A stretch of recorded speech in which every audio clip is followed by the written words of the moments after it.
পার্বত্য জেলা বান্দরবানের মেঘলা পর্যটন কেন্দ্র ও রাঙামাটির মায়াবী দ্বীপ এখন পর্যটকদের অন্যতম আকর্ষণ।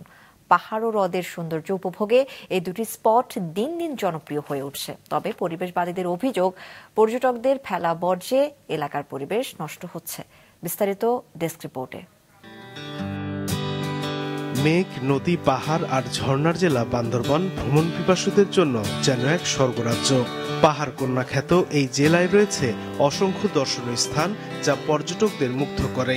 পরিবার পরিজন নিয়ে অবকাশ কাটানোর জন্য বেশ জনপ্রিয় হয়ে উঠেছে এখানকার মেঘলা পর্যটন কেন্দ্র। বান্দরবান জেলা সদর থেকে 5 কিলোমিটার দূরে এই পর্যটন কেন্দ্র। চারদিকে উঁচু নিচু পাহাড় আর মাঝে স্বচ্ছ পানির এক সুবিশাল লেক।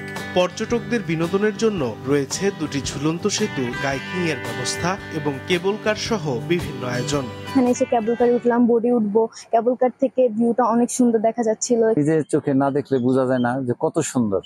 যে না আসছে সে বুঝবে না। এলাকা জুড়ে রয়েছে পুলিশের নজরদারি। পর্যটক টানতে নতুন নতুন উদ্যোগ নেওয়ার কথা বলছে জেলা প্রশাসন। আমরা এগুলো এখানে অনেক রাইড দেওয়ার চেষ্টা করেছি। বাচ্চাদের জন্য কিড জোন করা হচ্ছে, মেঘলাতে জিপ লাইনেরও ব্যবস্থা করা হচ্ছে। এদিকে রাঙামাটি শহর থেকে 10 মিনিটের দূরত্বে হ্রদ বেষ্টিত মায়াবী দ্বীপ। সবুজ প্রকৃতির মাঝে হ্রদের অনাবিল সৌন্দর্য উপভোগ করতে দিন দিন জনপ্রিয় হয়ে উঠছে এই রিসোর্ট। এটা তো অসাধারণ। এটা মানে আমার নেক্সট ট্রিপ আমি আমার ফ্যামিলি নিয়ে আসবো এখানে। ফ্যামিলি বাচ্চাদের নিয়ে অনেক আনন্দিত, কারণ একদম নিরিবিলি। তবে পরিবেশবাদী সংগঠনগুলোর অভিযোগ, পর্যটকরা বর্জ্য ফেলে প্রকৃতি নোংরা করছে।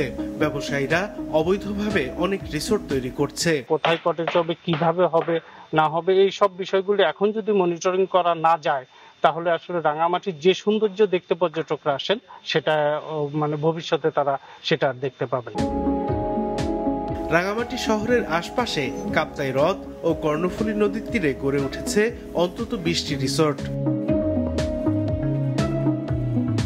সাদেকুর রহমান সিদ্দিকী, মাছরাঙা, নিউজ ডেস্ক।